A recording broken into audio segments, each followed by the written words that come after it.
भारतीय संस्कृति में महिलाओं का विशेष सम्मान और इज्जत रही है।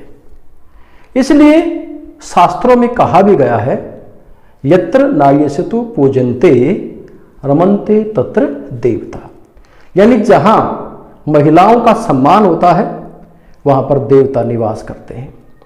लेकिन सने सने समाज में बदलाव आता चला गया और अनेक बुराइयां महिलाओं से संबंधित हो गई और समाज में उनका स्थान निम्न होता चला गया, उनको बराबरी का दर्जा नहीं दिया गया और अनेक समस्याओं का, खासतौर से सामाजिक समस्याओं का उन्हें सामना करना पड़ा। आज हम अखबारों के मुख्य पृष्ठ पर और सरकारी समाचार पत्रों में अनेक प्रकार की ऐसी सूचनाएं पढ़ते हैं जो दिल को हिला देती है, चाहे घरेलू हिंसा से संबंधित हो, बलात्कार से हो या यौन शोषण से हो।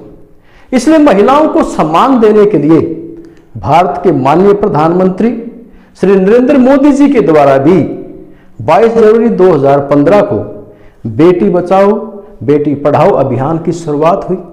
उसी प्रकार से ministry of women and child development government of India द्वारा भी 2008 में नेशनल गर्ल चाइल्ड डे मनाने का निश्चय किया गया और प्रत्येक वर्ष 24 जनवरी को पूरे भारत में नेशनल गर्ल चाइल्ड डे मनाया जाता है, ताकि प्रत्येक लड़की को सम्मान दिया जा सके, यानी शिक्षा में समानता दी जा सके, उनके पोषण का ध्यान रखा जा सके, कानूनी अधिकारों की उनको जानकारी दी जा सके, उनकी चिकित्सा का विशेष ध्यान दिया जा सके, उनको सुरक्षा और सम्मान दिया जा सके, क्योंकि भारत में आज भी महिलाओं का साक्षरता का प्रतिशत 53.87% है।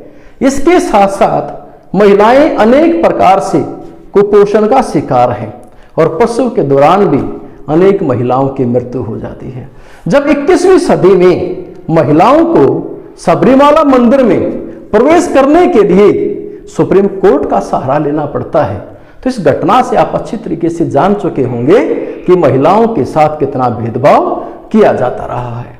इसके साथ साथ घरेलू हिंसा के अनेक उदाहरण मिलते हैं। यौन शोषण और बलात्कार की घटनाएं अक्सर अखबारों के मुख्य पृष्ठ पर दिखाई देती हैं, लेकिन सरकार के द्वारा उनको उठाने का क्या क्या प्रयास किया गया, सरकार को इस संबंध में कौन कौन से निर्णय किए गए।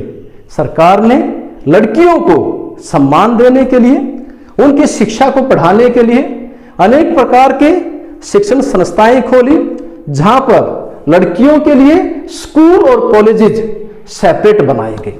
इसके साथ साथ सामाजिक बुराइयों के खिलाफ कानूनी प्रावधान किया गया, एसटी और एससी गर्ल्स को स्कॉलरशिप दी गई और ग्रामीण स्तर पर सेल्फ हेल्प ग्रुप्स बनाए गए, ताकि वो आर्थिक रूप से मजबूत हो सके और पिता की संपत्ति में उन्हें बराबर का अधिकार देने का निर्णय भी सरकार के द्वारा किया गया था। इसके साथ साथ लड़कियां माता पिता पर बोझ न हो, उसके लिए सरकार के द्वारा अनेक योजनाएं चलाई गई, जैसे धनलक्ष्मी योजना, लाडली योजना, सुकन्या योजना, ताकि इसमें आर्थिक रूप से प्रारंभिक स्तर से ही लड़कियों को मजबूती दी जा सके। इसलिए आज 21वीं सदी में लड़कियों ने बहुत कुछ करके दिखाया है। यदि मैं खेलों की बात करूं, मेरी कॉम, हिमा दास, साक्षी मलिक, गीता फोगाट, साइना नेहवाल, सानिया मिर्जा, पीवी संधू, अनेक ऐसे उदाहरण मिल जाएंगे जिन्होंने खेलों में अपनी विशेष पहचान बनाई है।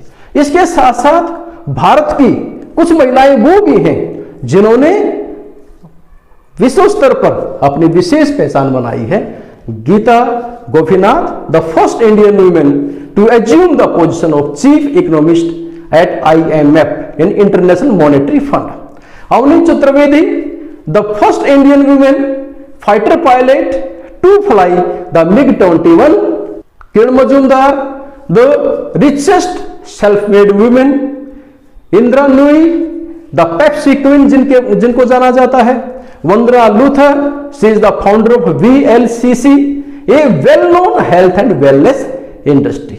इसके साथ साथ सरकार के द्वारा लड़कियों को उनको घरेलू हिंसा से बचाने के लिए, उनको मजबूती देने के लिए, कानूनी अधिकारों में मजबूती देने के लिए, अनेक बुराइयों से बचाने के लिए अनेक प्रकार के एक्ट भी पास किए गए हैं, जिनको हम अलग अलग समय पर देखते हैं। द डाउरी प्रोहिबिशन एक्ट 1961 बनाया गया, the protection of women from the domestic violence 2005 में बनाया गया, prevention prohibition and the redressal act 2008 में बनाया गया। अनेक प्रकार के एक्ट बनाए गए ताकि उनको अनेक बुराइयों से बचाया जा सके। आज हम सबका ये प्रयास होना चाहिए कि हम लड़के और लड़की में कोई भेदभाव न करें, लड़कियों को अनेक अवसर दें ताकि वो जीवन में आगे बढ़ सकें। तभी इस जीवन की सार्थकता रहेगी, तभी इसका महत्व रहेगा। Thank you.